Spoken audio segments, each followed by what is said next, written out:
good. And you are now tuned into a special episode of Intellectually Petty Radio, brought to you by My Skin is My Sin. And we have the honor and the privilege of welcoming back to the platform Grandmaster Jay, the King. How are you doing, bruh?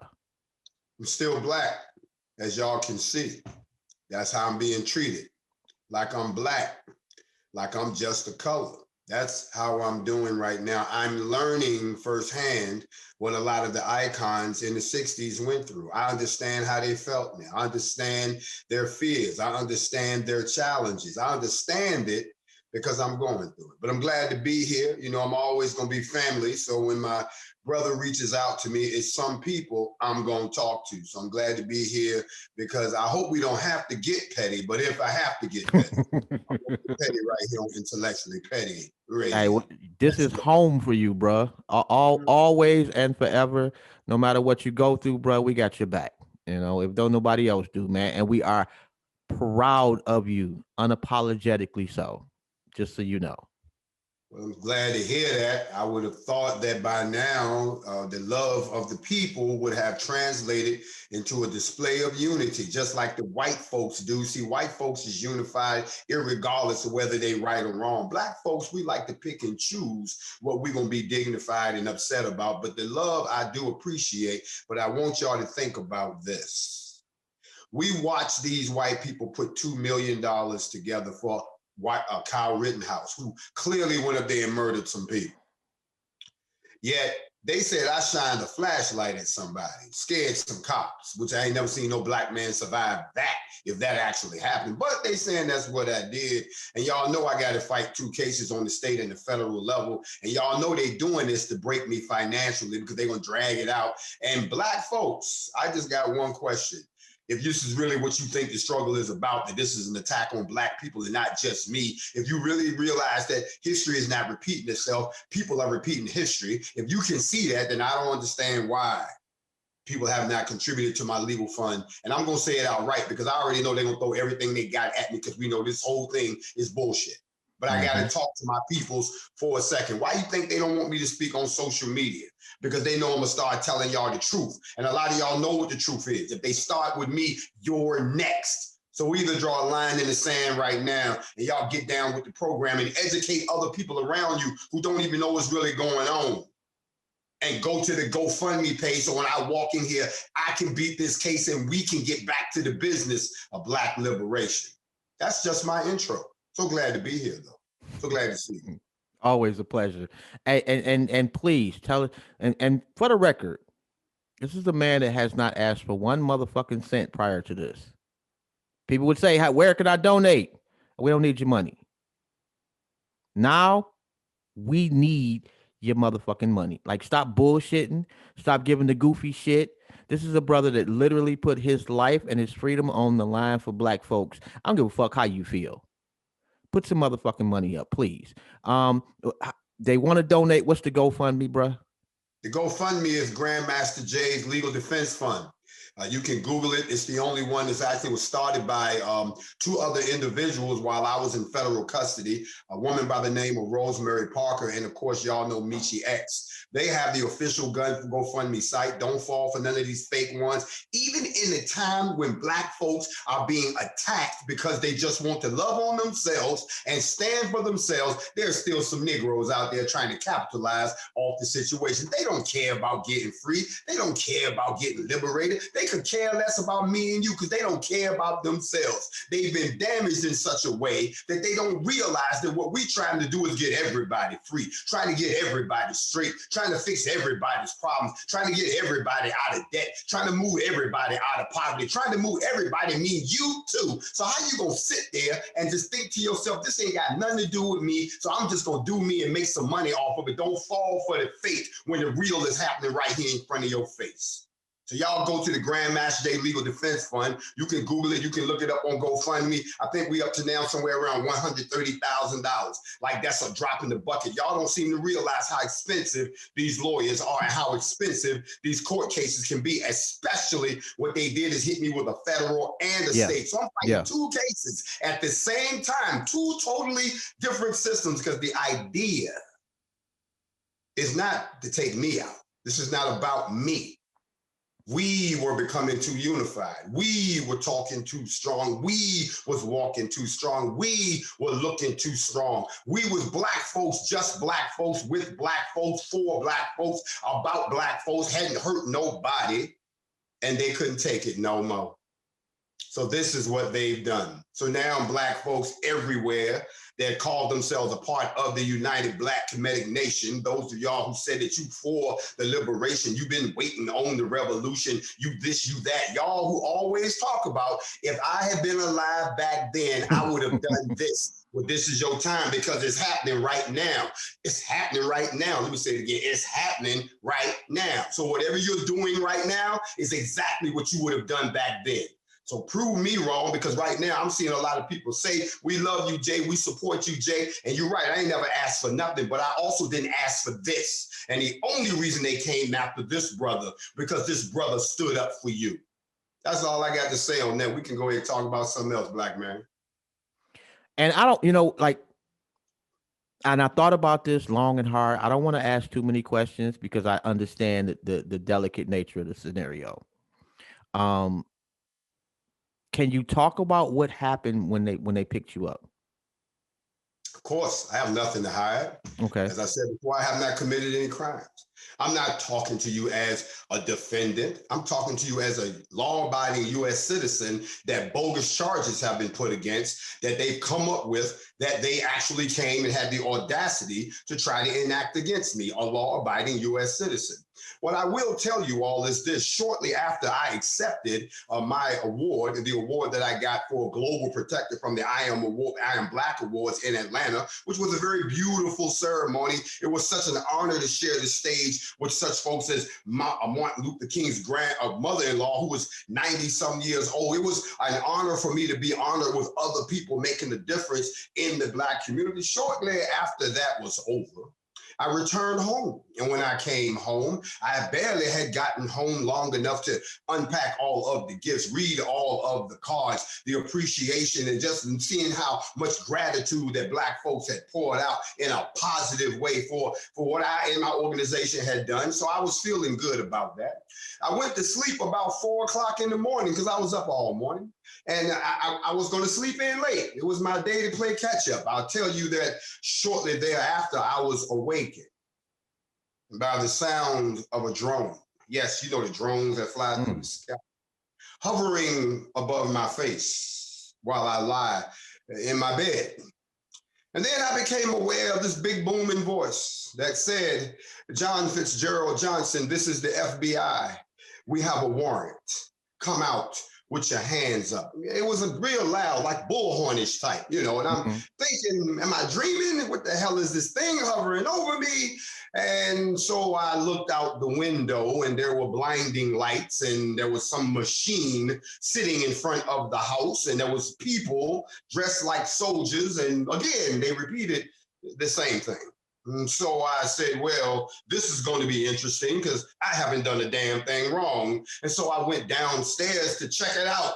When I got downstairs, I realized that while I was asleep, they had already pushed open the front door. The front door was laying in the front of the atrium where the house was. And they didn't knock it down. They used a machine to push it down. And that's how the drone got in the house. So now I realize they already been here for a minute. I don't know why I was sleeping so hard. Maybe that was Yah not allowing them to wake me so that I could do something that would give them the excuse to kill me, which is exactly what I believe this was a setup to do, because they came at the same time, almost to the minute, when they came to Fred Hampton's house 51 years ago. So the whole idea was, I guess I was supposed to come out gung-ho, guns blazing, going out in a hail of, no, we not doing that, because that's never been my motive and that's not my mindset. So that's how they came to the location. And of course, when I came out, I didn't realize how large this task force was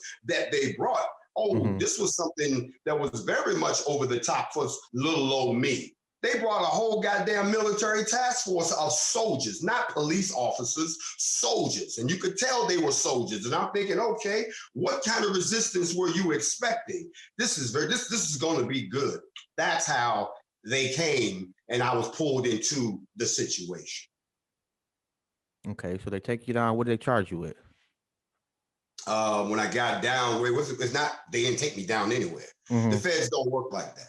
Okay. When the feds come to see you, they have to sit you down right then and there and show you the warrant and show you Okay. what the complaint is and tell you what it's all about. They're very, very, very upfront with you. You know, they let you know this is why we're here. There ain't gonna be no mystery.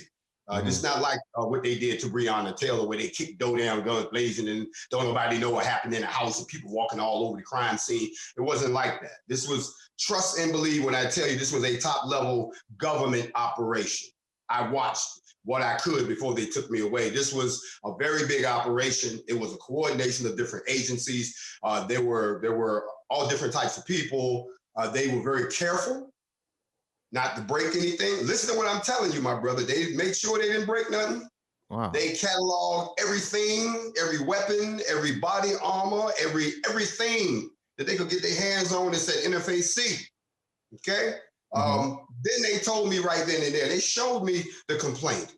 And of course, when I saw it, I said, this is bullshit. I'll be honest with you. And the guy said, well, it says right here that you've heard the complaint. They read it. You've seen the charge, assaulting, intimidating, impeding, all of these things done to some officers. And I'm going, I have no idea what you're talking about. I've never done anything like that.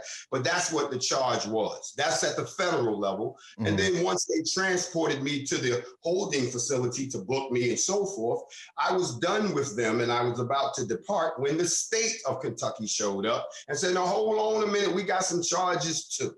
Interestingly enough, they gave me the same charge that they gave the police officer that shot into Breonna Taylor's house, wanton endangerment. See, it's two different charges. Don't listen to these people who ain't talked to nobody, don't know what the hell they talking about. I done heard all kind of crazy shit out there. Y'all stop listening to these people that are not talking to me. I'm gonna let you know right now, if they say they talk to Jay, they lying. I ain't talking about 2-3 people, and I can tell you who they are, but I ain't talking to nobody else. So all these people making up all this shit, you don't know what you talking about. So cut this shit short. I'm gonna say that point blank.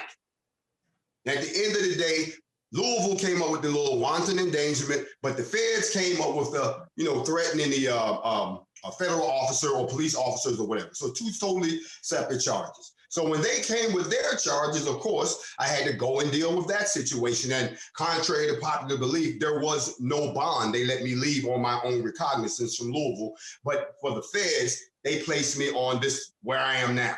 In this modified pretrial release condition. I'm not free. It's not over. Y'all stop telling that lie. It's not over. It's just beginning.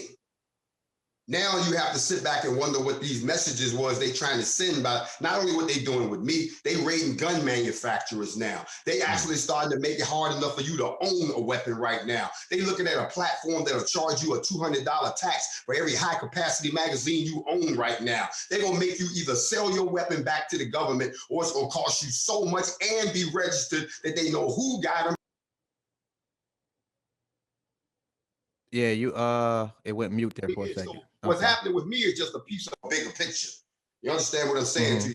Those were the charges, which are crazy charges. When I read them, I'm not going to go, now I can't go into detail, but I'll tell you, when I read that, I sat back and like, oh, that's what y'all came with. Okay. I must admit that, like, from what I've seen, in the news, this was months ago, and it was some complete bullshit. Like, from what I've seen, and I know, you grow up in the city, you see shit happen. This was some complete fuck shit and a complete setup. Like, it just, you're right, man. This is not just about you.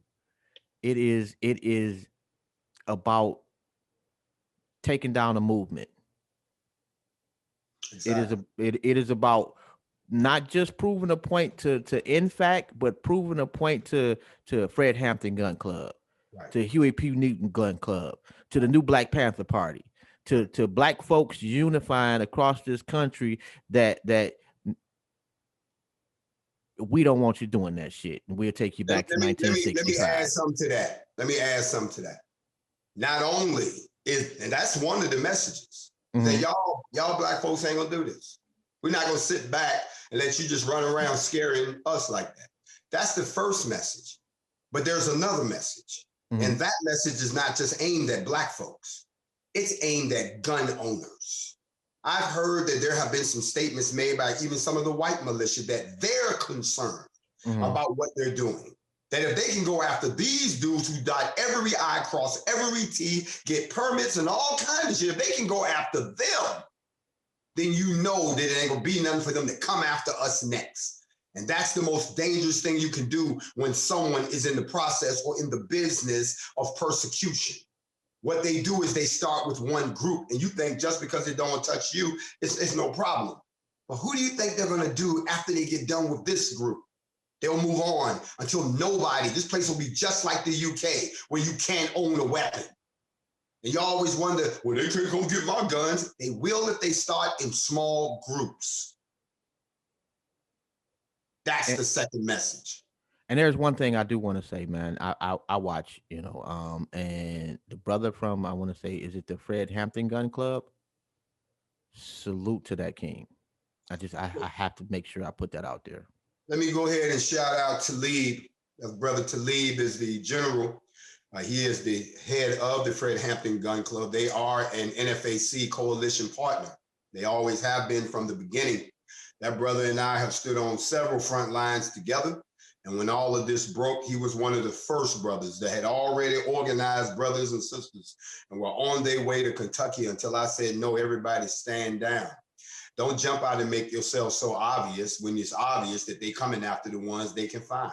Don't do that to yourself. Go ahead back and strategize. Go back and talk to our people. This ain't about just the gun clubs. This ain't just about the people in the Black militia. This ain't even about the people whose families are mourning the people that they lost over police violence. This is about all of us. And if you're one of those people that can't see that, then I have to question, who the hell are you and who do you really align with? Because if you can't see that this is an attack on not just the movement itself, if you can't see that this is an attack on our racial esteem, if you can't see this as a direct attack on our constitutional rights as Black people, because they won't go and do this to none of the other people. They're not going to lock up them white boys that ran up on the militia in Michigan. They're not going to go and lock up them white boys that pointed guns at the police officers in their face. They're not going to go and lock up the white boys that was on top of the roof in Louisville that they caught with the sniper rifles and just took their rifles and let them go home. They're not going to do none of that. But when it comes to Black folks, talk that shit, bro. Tell them the truth.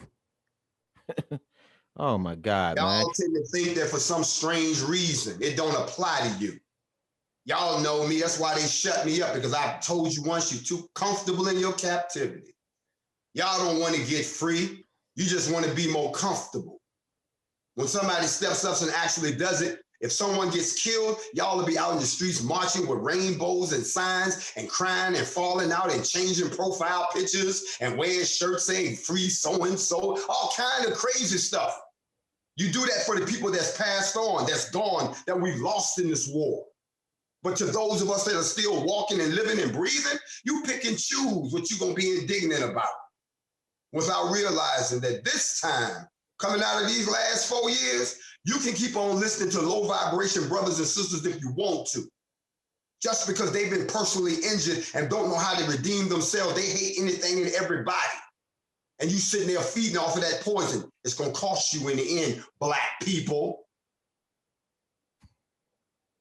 So you let them do this, and we'll never be able to have another movement like this ever again, not in these United States. And I've never been wrong. Anyone who follows facts over feelings, or the Morning Miller or the Midday Mutes, knows that for the last year, everything that I predicted has come true. Even the vaccine program that they about to roll out on y'all right now, I taught y'all about that back when I did the needle or the bullet.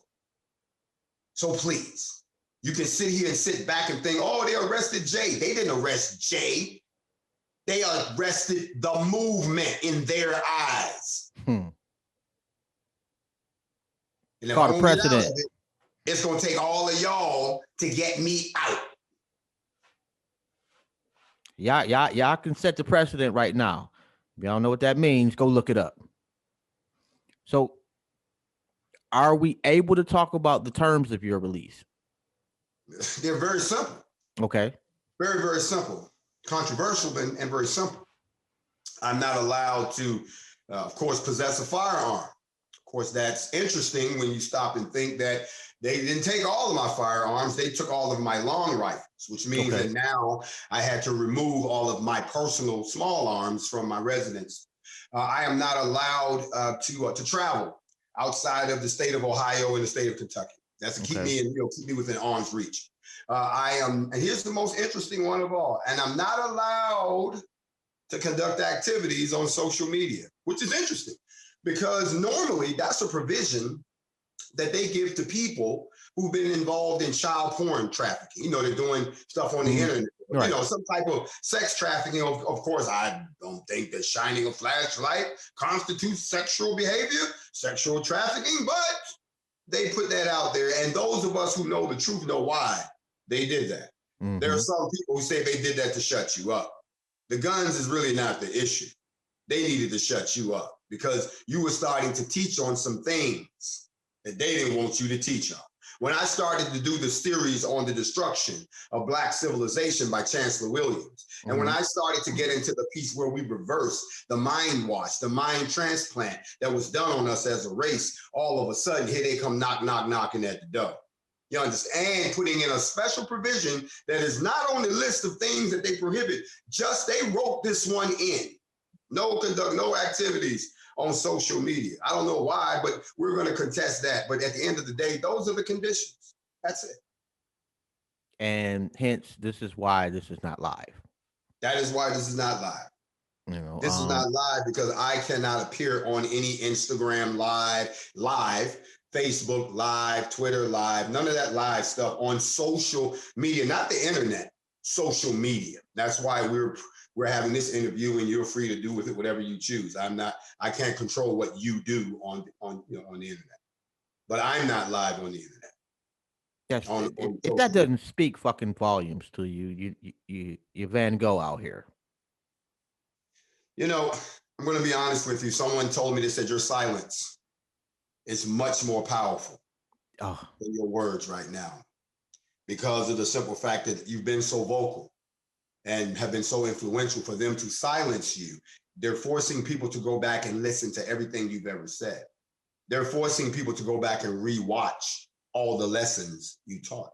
They're forcing people to take the time now to really dig into who you are, what you stand for, the NFAC, the movement, all of the coalition, our international connections. You got time to play catch up.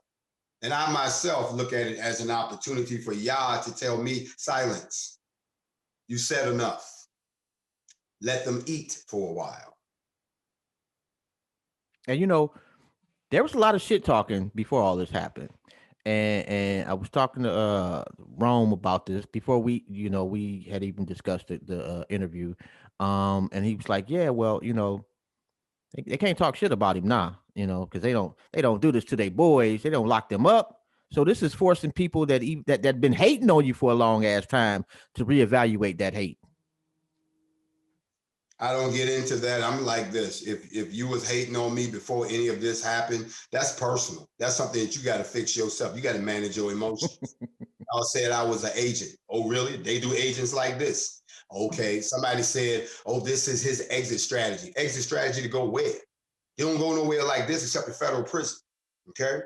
Those people that said, they're untrained and they're this, that, and, oh, really? The government didn't think so because they came with a full military task force just for me alone. You don't do that to people you think are untrained and have low yield weapons. Oh, no. They came because they knew exactly what they were dealing with. So anybody that was sitting around lying and hating and didn't do their research and now they got to eat their words, I hear you, but I got bigger, more important things to deal with than you being petty. This is why I fucks with Grandmaster Jay, man. Never one to say, give much energy to people to talk shit because it ain't necessary. Correct. How you feeling though, bro? You okay?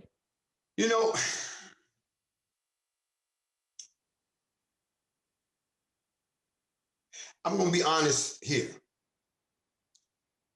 I learned some things that I've always taught that are true, if you don't mind.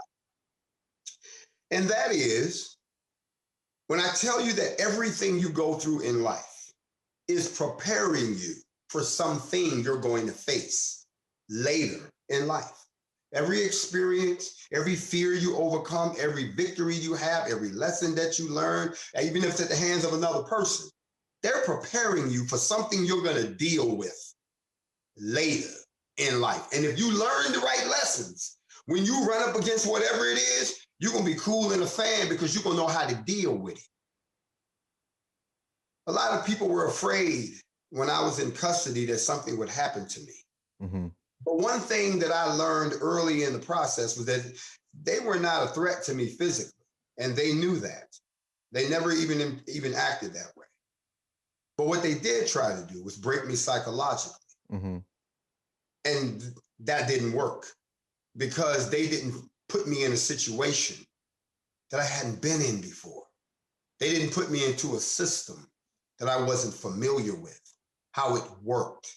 I'm going to say this on your show for those who are uneducated. I'm finding out that a lot of our people don't know the difference between a state system and the federal system. They work completely different. Completely. The only thing you've ever had was your cousin Ray Ray or Nut Knuckle Pookie get locked up on some drug charges and they go into the Fed system and you don't see them no more. That's because they caught their ass red-handed. That's why. If you go into the state system, you might get a bond. You can get out, before your trial. The feds don't work that way.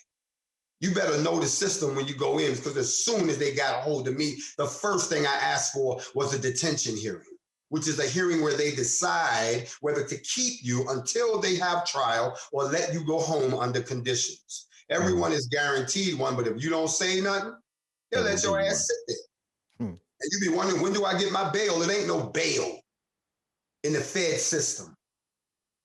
You either get released from detention or you are kept, period. So I already knew that. How you get out so quick? Because I asked for my goddamn hearing. That's why. Because my charges didn't warrant me being kept. So anyway, other than that, I learned that they tried to break me psychologically and it didn't work because I've been through enough in life that it prepared me. Other than that, I'm looking forward to getting this matter resolved. My focus right now is just exposing the lies that they've told. My focus right now is putting together my legal team, which I think y'all will find to be rather interesting. Because remember, I'm fighting two cases at the same time in two different courts, in two different systems, which means I got to have not one all-star team, but two to put this down, to make this go away. So I'm doing okay. I'm busy. Y'all know I'm not over here crumbling. I'm not sitting around. Oh, I'm not that dude. And let me, okay, we got, some comedy had to come. Here the comedy come. The comedy, no, come on, y'all know I had to go there for 2 minutes. My people ain't heard it. The comedy was when they put me inside of both the jails, the one up in Oldham County up in Kentucky, and the one down in Louisville, which is supposed to be like, the hardcore, real rough. Bruh, that was the wrong mistake for them. I was the biggest hero in the history of jail. Soon as they brought me up in the joint, I'm not lying, brothers and sisters was like, bruh, everybody.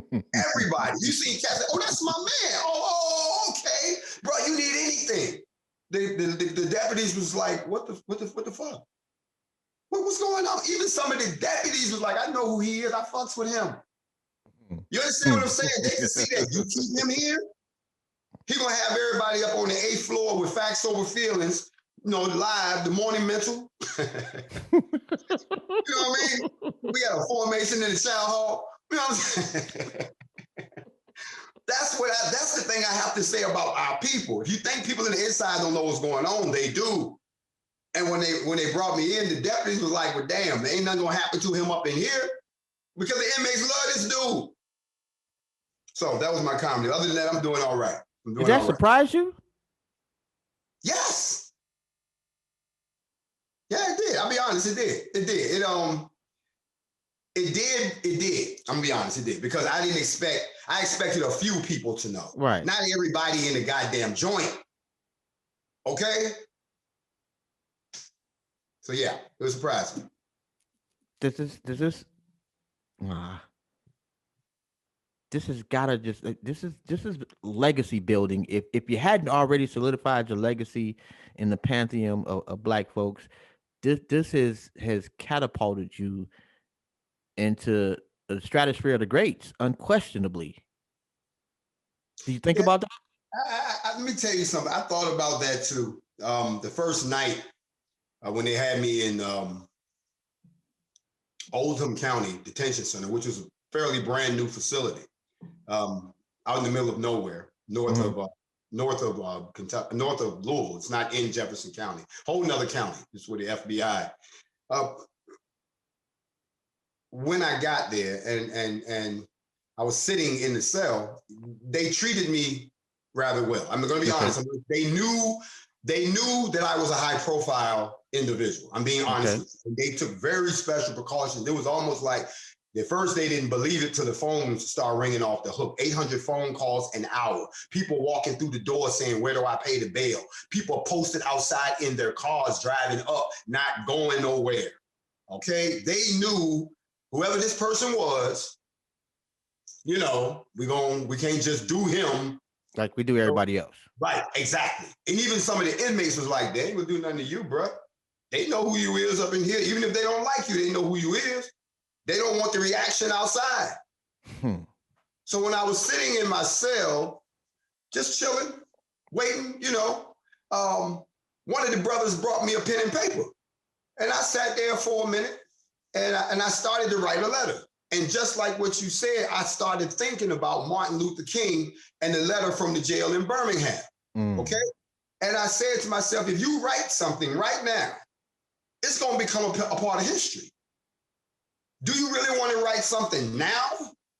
Because you're going to get out by tomorrow because you asked for your detention here, or do you want to wait until you go back through the process?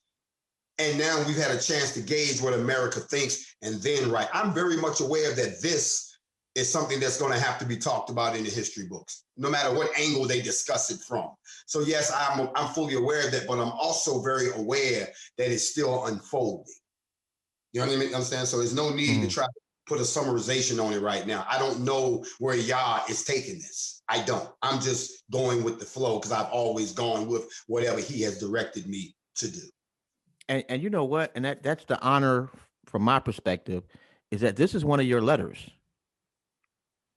And I just happen to have the honor and the privilege of being the first person to read that letter.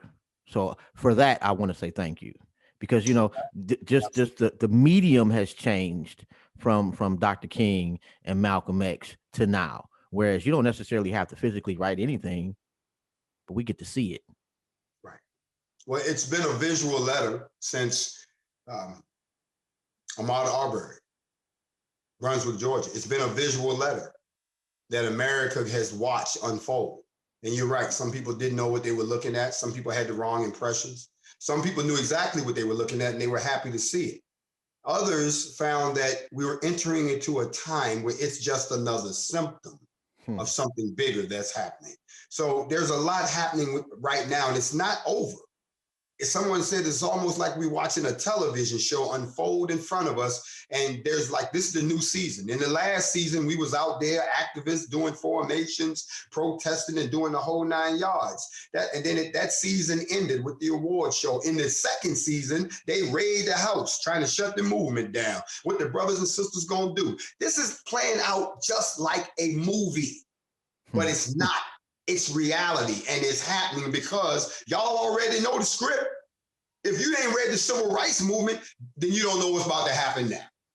You don't know what's about to happen now. But if you're a student of history, then you realize what I'm saying is true. History is not repeating itself. People are repeating history. That is some real shit right there, bro. But we aren't gonna allow this we aren't gonna repeat that history. That $130,000 is gonna turn into $260,000 in another week, and that $260,000 is gonna double, and we're gonna get you all up out of this shit. So we're not gonna repeat that shit, bro. I'm not claiming that. This is going to be different, and we're gonna set the precedent where when one of our leaders gets When they try to take down one of our leaders, we take them back. So we gonna change shit, bro. If I got something to do with it, and we just a small show, man, but we got a big reach, and I know that for a fact.